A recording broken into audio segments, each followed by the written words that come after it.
Andhra Pradesh working journalist federation union Anakapalli press club నూతన కార్యవర్గ ప్రమాణ స్వీకార మహోత్సవం మంగళవారం అనకాపల్లి స్థానిక వివేకానంద ఫంక్షన్ హాల్లో ఘనంగా జరిగింది.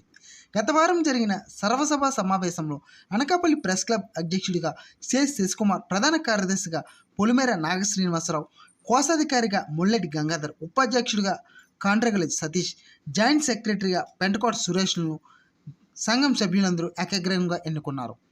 ఈ మేరకు ప్రమాణ స్వీకార మహోత్సవానికి ముఖ్య అతిథులుగా జర్నలిస్ట్ ఫెడరేషన్ అనకాపల్లి జిల్లా అధ్యక్షుడు భీమర్శెట్టి వెంకటేష్, జిల్లా ప్రధాన కార్యదర్శి ఈశ్వరరావు పాల్గొని నూతన కార్యవర్గ సభ్యులకు శుభాకాంక్షలు తెలియజేశారు. ముందు మనకి ప్రెస్ క్లబ్లో ఎంతమంది సభ్యులు ఉన్నారు, ఇలా ఎలక్ట్రానిక్ మీడియా ఎంతమంది ఉన్నారు, ప్రింట్ మీడియా ఎంతమంది ఉన్నారు, మనకి గ్రూప్ అవుట్ ఉంది కదా, ఫెడరేషన్ గ్రూప్ అవుట్ ఉంది. ఆ గ్రూప్లోని మీరు కూడా అడ్మిన్లు అయ్యి మొత్తం అందరు సభ్యుల్ని కూడా అనకాపల్లి ప్రెస్ క్లబ్కు సంబంధించి ఎంతమంది అయితే సభ్యులు ఉన్నారో అంతమంది సభ్యుల్ని మీరు ముందు గ్రూప్ యాడ్ చేయండి. యాడ్ చేస్తే అప్పుడు జిల్లాకి కూడా తెలుస్తుంది ఎంతమంది సభ్యులు ఉన్నారు, ఎంతమంది వస్తున్నారు, ఎంతమంది రాలేదు, మనకి మీటింగ్కి ఏం జరుగుతుందని చెప్పేసి మనకు కూడా తెలుస్తుంది.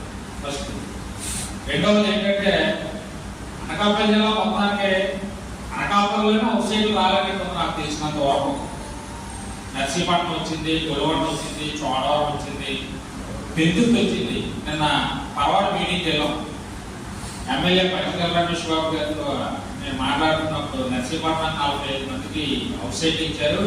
అంటే 45 మందికి అంటే మొన్న 2018 ఇచ్చారు, గతంలో కూడా చాలా మందికి ఇచ్చారు. అయ్యప్ప గారు మినిస్టర్ కూడా టైంలో చెప్పారు. అంటే మేము కూడా పెందుకు ఇచ్చామని చెప్పేసి అన్నారు.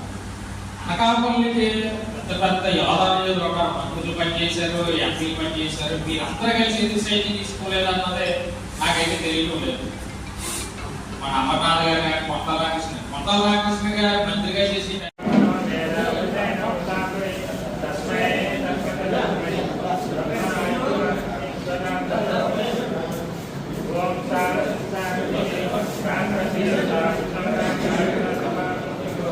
కమ్రేడ్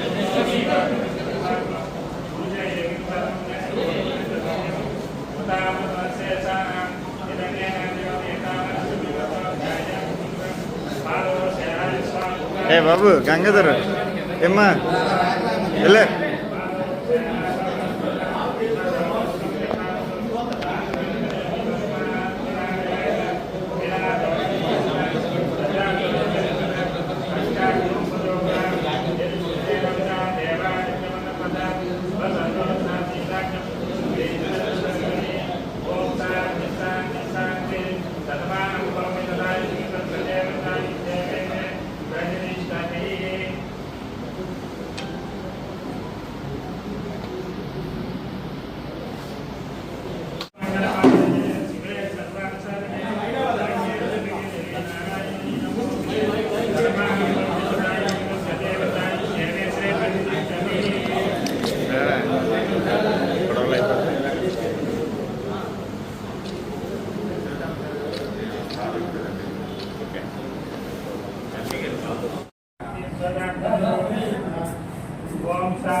రాకరా మధ్యలో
ఏంటన్నా మధ్యలో ఇస్తారు అలాగా